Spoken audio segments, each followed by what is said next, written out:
Hi guys, so sorry again about the lack of videos. I do actually have one on my iPod, but I'm at my uncle's at the moment and I don't have my lid with me, so I couldn't put it onto the computer to do editing and that kind of rubbish. And then it's been difficult to try and find time to actually record a video here, so yeah, I just haven't had a chance. I've been here since Sunday.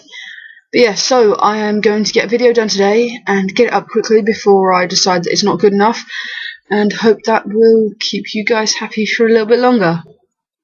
So, today's question, which is ages old I know, is how do you manage dysphoria? Obviously, I assume that most people watching this will know what dysphoria is, but for those who don't, it's basically the extreme feelings of discomfort that somebody has with their body. Not everybody suffers dysphoria in the same way. I mean, I personally have a lot of problems with my voice, my chest, and to a lesser extent my facial structure. But I don't have much dysphoria at all with regards my bottom half. So, but some people, the bottom half is the worst bit out of all of it. So yeah, it is a very personal thing. And as such, the way that you deal with it is also really, really personal. All I can do is talk about me personally and also some of the ways that I've heard of other people dealing with it.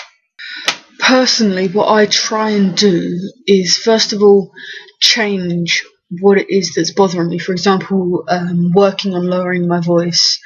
I wear a binder, that kind of thing to deal with it.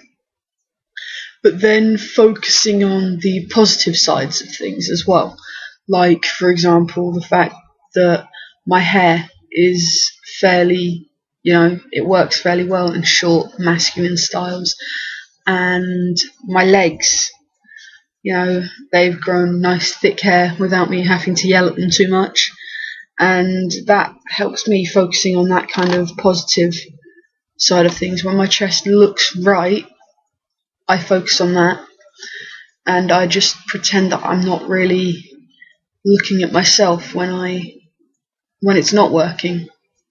There have been occasions where I have tried to convince myself that every cis guy and trans guy and everybody looks exactly like me, and occasionally it does work. I can convince myself that, hey, my chest isn't any different to any other guy's chest, Sometimes looking up pictures of guys who've got bigger moobs than me, cis guys that is, sometimes that helps, and just generally convincing myself that my body isn't that abnormal, that helps me a lot. There is an article online somewhere that on Autostraddle, I think it was, that talks about 25 different ways of dealing with dysphoria, and that mentioned things like going for a long run, or having something nice by your bed for them days when you just can't face getting out of bed, which, that kind of thing. I'll leave a link down there because, yeah, it might help some of you guys. I know that it helps me a little bit just knowing that I'm not the only one who suffers. Sometimes reminding yourself of that is all it takes. I do like, when I'm feeling pretty rough about my body, putting it through its paces, seeing how far I can run, how fast I can go, how much further I can push myself, and in the meantime building up my muscle, building up my physique, making myself have a more manly figure. It all sort of like feeds into each other, because one, my body is doing what I want it to, not what it wants to do, and two, it's having the knock-on effect of making me look more masculine, which is what I want in the first place. I don't know, I'm not particularly good at dealing with it. There are still days when I don't feel like getting out of bed. Most of the time I will just work through it and say, well, I have to anyway, I'll deal with the bad feelings later. It's a very difficult topic, this. I mean, I guess I am quite lucky. I pass really well, which, as far as the social side of things go, social dysphoria, I don't know whether that's a real term or not, but it's how it feels. The stuff that causes me to feel bad about my body because of everybody else around me, I don't get that very much because I do pass fairly well, I mean, since I've been staying at my uncle's, nobody around here has been abusive. Everybody just accepts me at face value.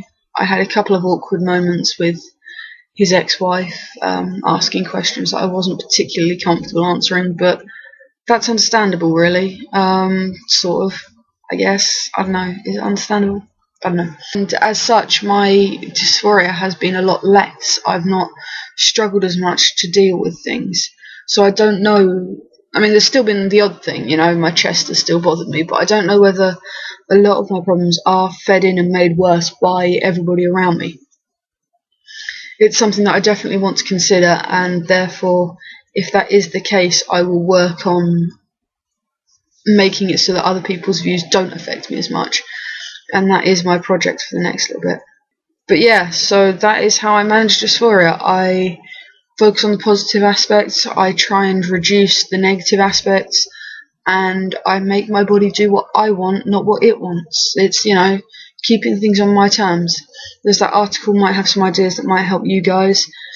And yeah, short video today, but I don't really know how much time I've got. Plus my leg is itching like crazy, and I've got another long day tomorrow. I'm going to go do some more photography. I've discovered that I really enjoy using a posh camera. But yeah, so that's about it, and I will see you guys soon. Bye.